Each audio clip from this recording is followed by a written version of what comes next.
Masih di Sapa Indonesia Malam, Saudara. Polda Metro Jaya akan memeriksa komika Panji Pragiwaksono Jumat lusa terkait kasus pertunjukan stand-up komedi Menstrea. Panji pun menyatakan siap menjalani proses hukum terkait pelaporan dirinya. Polda Metro Jaya menjadwalkan untuk memanggil komika Panji Pragiwaksono Jumat 6 Februari. Panji dipanggil untuk memberikan klarifikasi atas sejumlah laporan yang ditujukan padanya terkait pertunjukan Menstrea. Polda Metro Jaya menerima 5 laporan polisi, saya luruskan ya, 5 laporan polisi dan 1 pengaduan. Atas 5 laporan polisi tersebut, Saudara PP diminta untuk diundang untuk hadir klarifikasi pada hari Jumat, tanggal 6 Januari 2026 pukul 10.00 WIB. Undangan klarifikasi atas 5 laporan polisi yang ada. Sebelumnya, Polda Metro Jaya telah memeriksa 10 saksi terkait dugaan pelanggaran dalam pertunjukan stand-up komedi Menstrea. Panji Pragiwaksono menyatakan siap mengikuti seluruh proses hukum terkait laporan terhadap dirinya. Panji juga menegaskan dirinya terbuka untuk berdialog dengan berbagai pihak. Nggak, tapi saya akan jalanin prosesnya saja. Saya tidak akan menghindar ajakan untuk berdialog. Saya tidak akan menghindar panggilan. Ketika saya dibutuhkan untuk hadir, tentu saya akan hadir. Dan itulah alasan kenapa saya datang ke sini juga. Sisanya saya ngikutin prosesnya aja. Apapun yang terjadi di ujung, saya percaya itu untuk kebaikan. Insya Allah. Oke, selanjutnya. Selain pelaporan di Polda Metro Jaya, Panji Pragiwaksono juga menghadapi kasus hukum terkait dugaan penghinaan terhadap adat Toraja dalam materi komedinya. Untuk kasus ini, Panji telah diperiksa penyidik Bareskrim Polri pada Senin 2 Februari 2026. Tim Liputan, Kompas TV. Kuasa hukum Panji Pragiwaksono Haris Azhar menyatakan materi stand-up komedi Panji tidak bisa dipidana karena tidak mengandung muatan pidana. Kalau dari sisi hukum, yang saya yakini, yang saya pelajari, yang saya suka belain orang, ekspresi itu dia jadi pidana jika dia menganjurkan satu praktek atau melakukan campaign kekerasan, atau mengajak melakukan kekerasan, atau mengajak satu praktek yang masuk kategori tindak pidana dalam pasal-pasal yang lain. Yang terjadi sama Panji, alhamdulillah ketawa semua. Gitu. Jadi simple, saya kasih kuncinya satu itu. Jadi kalau kebebasan berekspresi itu dipakai untuk mengajak orang, mengedukasi orang, mengajak sampai memfasilitasi terjadinya tindak pidana atau kekerasan, itu yang nggak boleh. Komika Panji Pragiwaksono akan diperiksa polisi Jumat terkait pelaporan atas pertunjukan Menstrea. Bagaimana polisi harus menangani kasus ini dan bisakah Panji dipidana? Kita bahas bersama Komisioner Kompolnas Yusuf Warshim dan peneliti Posdem Universitas Andalas Ferry Amsari. Selamat malam Pak Yusuf juga Bung Ferry. Malam, Selamat malam, Pak Yusuf. Bung Ferry, selamat malam. Malam, saya ke Pak Yusuf. Apakah masih perlu kasus ini dibawa ke ranah pidana kalau dari sisi Kompolnas melihatnya? Baik, terima kasih. Jadi tentu dalam pantauan Kompolnas, ini kasus yang membawa Panji kan berawal dari adanya laporan, adanya pengaduan itu.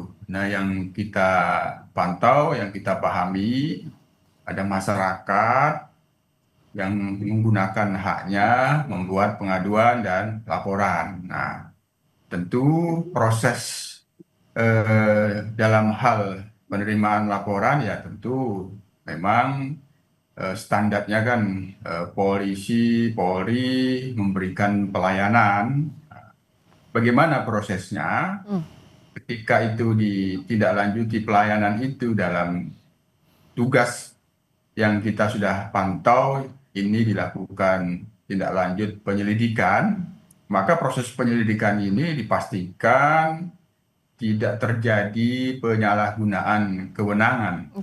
Oleh karenanya proses penyidikan ini tentu harus memastikan betul prosesnya sesuai dengan prosedur dan terlebih lagi akuntabel. Akuntabilitas ini yang akan menentukan apakah tuduhan dari masyarakat yang menggunakan haknya itu terhadap Panji ini bisa ada dalam bukti-bukti dan dalam fakta-faktanya atau tidak, yang disebut ada peristiwa pidana sehingga Ya. dapat dipidana atau tidak. Nah, proses ini jangan sampai terjadi penyalahgunaan kewenangan di dalam prosesnya. Itu yang kami pastikan sebagai pengawas, sehingga unsur delik yang dituduhkan oleh para pelapor, oleh para pengadu ini harus benar-benar terang, ada atau tidak. Nah, dalam pantauan kami, dalam proses penyelidikan ini, penyidik berproses melakukan pemeriksaan, permintaan klarifikasi. Ini kan penyidikan, undangannya pun undangan klarifikasi, Oke, baik. bukan panggilan. Nah, kalau disebut di surat itu panggilan, itu tidak sesuai dengan prosedur undangan klarifikasi, termasuk ada saksi-saksi yang dimintakan klarifikasi, ada ahli. Nah, kami lihat ada majelis ulama. Nah, apakah majelis ulama ini memberikan klarifikasi? Nah, tentu ini yang kita tunggu. Nah, kalau bisa juga penyelidik kita dorong proaktif. Nah, ini kan ada nama NU, nama Muhammadiyah, ya dikoordinasikan saja secara keorganisasian, karena bagaimanapun ketika mereka dimintakan sebagai saksi pasti memberikan jawaban, keterangan, klarifikasi yang resmi, yang itu dipertanggungjawabkan oleh organisasinya. Oke, Pak Yusuf. Jadi Pasti tadi itu ya. tidak bisa diburu-buru Iya, gitu. jadi klarifikasi dimintakan berbagai pihak, termasuk penyidik juga harus betul-betul transparan dan akuntabel, Bung Ferry. Nah, dalam kasus ini sebenarnya, apakah ada pintu masuk unsur-unsur pidana dari yang disampaikan oleh Panji dalam mens rea? Dan setelah proses yang berjalan sejauh ini, apakah semestinya kasus ini dilanjutkan atau tidak? Laporan itu ditindaklanjuti atau tidak kalau dari sisinya Anda, Bung Ferry? Ya, pertama tentu saja sebagaimana yang dikampanyekan Panji selama ini bahwa dia melakukan pendidikan politik dan kesadaran berhukum, dia tentu harus merespon panggilan ini sebaik-baiknya warga negara. Dan menurut saya dia sudah mencoba melakukan itu dengan pernyataan-pernyataannya. Pertanyaan adalah soal efektivitas penanganan perkara. Apakah perkara-perkara seperti ini perlu ditindaklanjuti? Ya. Kalau secara dari awal sudah banyak hal yang perlu dipertanyakan. Misalnya saya sering mengulang bahwa pelapor ternyata bukanlah warga NU Muhammadiyah. Lalu tiba-tiba muncul pelapor lain, lalu naik perkara lain seperti yang di Toraja, gitu ya. Jangan-jangan besok-besok perkara yang dulu soal kucing pun akan dinaikkan, gitu ya, terkait Panji. Jadi seolah-olah ada kasus yang dicari-cari untuk kemudian menjerat pelawak ini. Namanya saja sudah pelawak. Acaranya acara lawakan. Diundang orang sadar untuk menonton untuk lawakan. Kenapa kemudian diseriuskan dengan pasal-pasal? Ya? Harus diingat bahwa apa yang dilakukan dan dituduhkan Panji itu semua adalah mekanisme pendidikan politik melalui lawakan. Dia misalnya menganjurkan pemilih tidak hanya menilai orang dari ibadah yang terlihat, tetapi memastikan dari track record orang. Bukan pendidikan politik kesadaran berpemilu kepada warga negara. Kalau orang-orang yang kemudian membangun kesadaran berhukum, berpemilu, berdemokrasi, sedikit-sedikit dilaporkan, lalu kan ini merusak konsep pendidikan dalam berbagai ruang yang ada. Memang orang harus diperlakukan sama.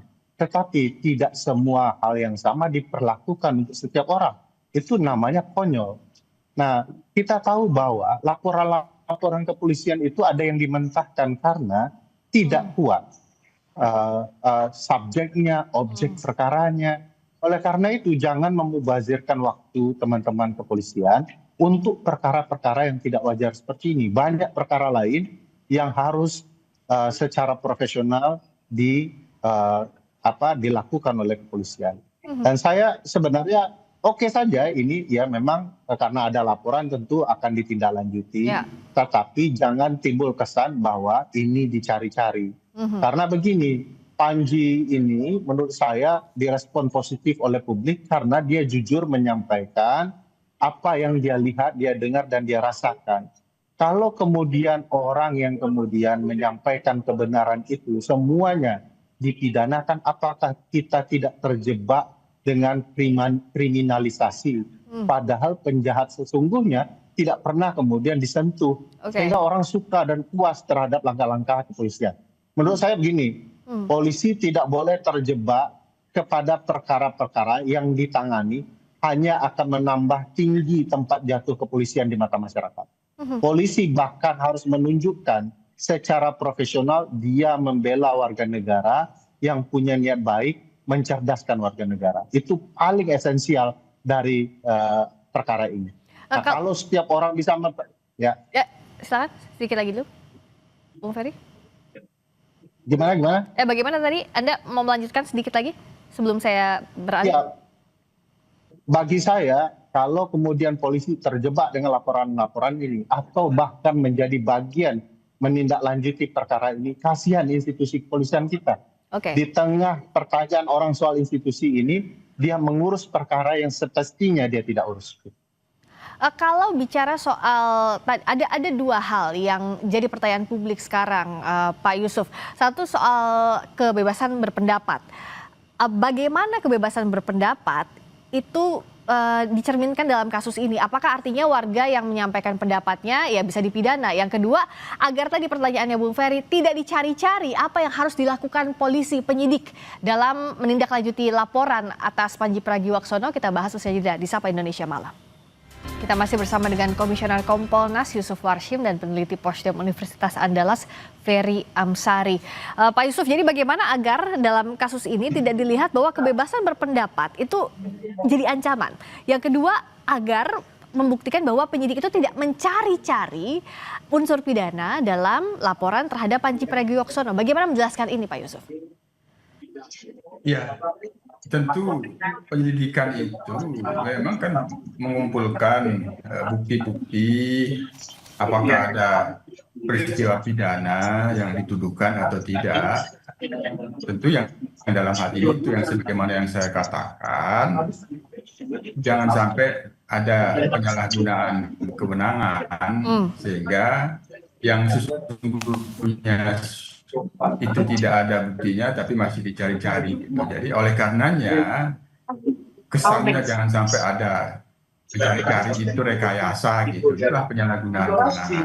Oleh karenanya ini dibuat simpel saja, makanya kalau dari awal saya itu sebenarnya belum masuk ke permintaan klarifikasi ke pihak terlapor.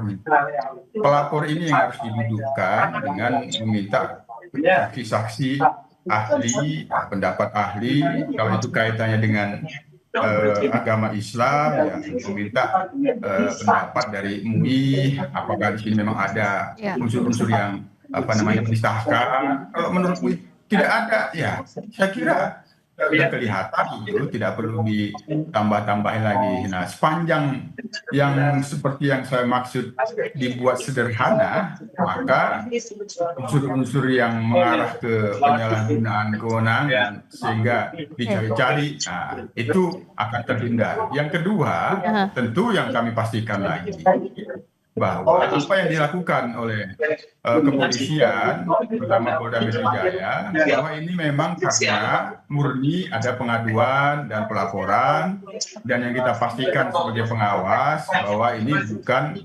didorong-dorong oleh pihak kepolisian. Itu yang tidak boleh. Nah, karena ada masyarakat yang sedang menggunakan haknya, maka tentu harus diberikan kepastian. Nah, kalau saya dari awal itu mendorong belum sampai ke permintaan klarifikasi ke terlapor, dimintakan dulu saja yang dijadikan korban, yang dinistakan Islam misalnya. Nah, para ulama itu diminta keterangannya, ini menistakan tidak, tersinggung tidak. Nah, soal ini ada perbuatan Mungkin ada perbuatan melawan hukum, tapi itu tidak bisa dipidana, misalnya dalam tataran patut dan tidak patut, persoalan etika, misalnya seperti itu. Kan itu bisa saja. Itu kalau yang kita dorong agar persepsi bahwa dicari-cari oleh pihak kepolisian itu terhindar. Semata-mata untuk memberikan kepastian, ini laporan, ini pengaduan, kalaupun tidak dilanjutkan, ini alasannya. Baik, Pak Yusuf, oke, kita tangkap di sana sambil kita juga perbaiki. Tampaknya ada suara yang cukup mengganggu. Mungkin ini ada kendala dalam sambungan Zoom-nya. Nah, tapi saya mau ke Bung Ferry. Bung Ferry masih bisa dengar suara saya tidak? Ya, Bung Ferry? ya, Mbak Priska, ya, saya dengar. Oke. Nah, Bung Ferry, kalau bicara soal tadi, kata Pak Yusuf kan ditanyakan juga klarifikasi dari pihak-pihak yang mungkin bisa jadi berpotensi merasa terganggu. Terakhir kan Panji ini bertemu dengan MUI. Meskipun MUI memberikan nasihat untuk Panji dan Panji juga menerima nasihat itu untuk memperbaiki kontennya ke depan. Nah, apakah perlu dengan setelah ada klarifikasi ini masih dilanjutkan lagi ke ranah hukum?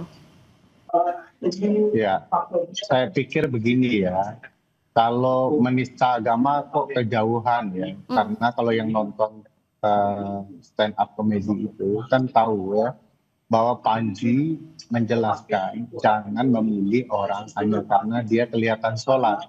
Lihat juga track recordnya. Jadi jauh sekali ceritanya itu. Bahkan dalam bahasa agama juga ada tuh surat Al-Ma'un itu ya. Celakalah orang yang sholat gitu ya. Siapa yang sholat celaka itu ya karena dia berperilaku ria, memamer-mamerkan ibadahnya gitu. Nah, Panji bercerita bahwa di pemilu kemarin ada tuh yang suka pamer tiba-tiba sholat. Jangan Anda milih hanya karena itu, tapi juga track recordnya. Jadi kalau kemudian di menista agama kayaknya ulamanya nggak nonton acara. Oke, tapi dengan pertemuan dengan MUI kan sudah clear ya semestinya begitu. Apakah dengan Panji menerima nasihat itu seperti apa, Bung Ferry? Bagi saya lebih menista ya negara kalau bergabung dengan board of peace ya, itu menista agama betul. Balik ke kasus Panji gimana? Tetapi ya bagi saya jangan kemudian hal yang menurut saya bisa diselesaikan dengan baik lalu kemudian dibesar-besarkan karena kemudian Panji ini pasti akan mendapatkan sorotan. Yang nonton langsung saja 10.000, entah jutaan yang di Netflix. Sehingga kemudian orang fokus membahas kasus ini dan lupa hal-hal yang lain, kasus-kasus lain. Ada anak yang bunuh diri di NTT, kasus penanganan banjir yang belum selesai. Bagi saya ini bagian dari cara-cara negara yang menurut saya berlebihan. Jadi negara sudah tahu nih kasus ini tidak masuk akal, orang stand up kok kemudian diproses. Tiba-tiba muncul kasus lain. Kalau kemudian pelapornya salah, muncul lagi pelapor lain. Kita tahu bahwa ini akan menimbulkan frustasi bahwa perkara ini dicarikan pembenarannya untuk terus ditindaklanjuti. Dari sana saja tidak kelihatannya. Ya. Oleh karena itu supaya ini tidak berlarut-larut ya, bagi saya sederhana saja. Yang kemudian perkara yang jelas-jelas dilindungi oleh konstitusi nggak diurus polisi itu selesai cepat ya. Jadi perkara juga tidak menumpuk dan teman-teman kepolisian segera akan mendapatkan jempol ya bahwa mereka tidak terlibat ke hal-hal yang kemudian bisa dipropaganda sedemikian rupa dan menjadi tidak sehat bagi kepolisian. Saya sadar di dalam konsep kepolisian tentu perkara ini dicoba ditelaah dulu agar kemudian bisa menjadi presisi seperti bahasa polisi ya untuk memutuskan lanjut atau tidak lanjut. Tetapi jangan hal yang mudah dipersulit bagi saya. Begitu dilihat bahwa ada hak orang merdeka untuk berpendapat kemudian terganggu dengan proses pelaporan yang sudah posisi bilang tidak memenuhi. Ada banyak kasus yang bisa saya contohkan bahwa polisi segera merespon. Ini bukan perkara yang harusnya diurus polisi. Ini kalian saja menyelesaikannya, gitu ya.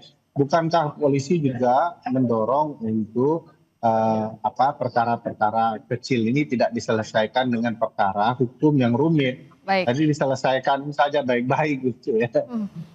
Nah jadi agar tidak menimbulkan syakwa sangka, tadi seperti juga yang sudah sebelumnya disampaikan oleh Pak Yusuf bahwa ya perkara ini akan dibuka seterang-terangnya, semestinya demikian, agar bisa dilihat apakah memang ada unsur pidana atau tidak. Jangan juga dicari-cari jikalau memang tidak ada unsur pidananya. Publik akan menantikan dan juga akan mengawasi proses yang berjalan saat ini. Terima kasih Pak Yusuf Warshim, Komisioner Kompolnas. Terima kasih peneliti Posdiam Universitas Andalan, Terima kasih, Pak Ferry Yusuf. Almasari. Terima kasih udah tadi. Selamat malam.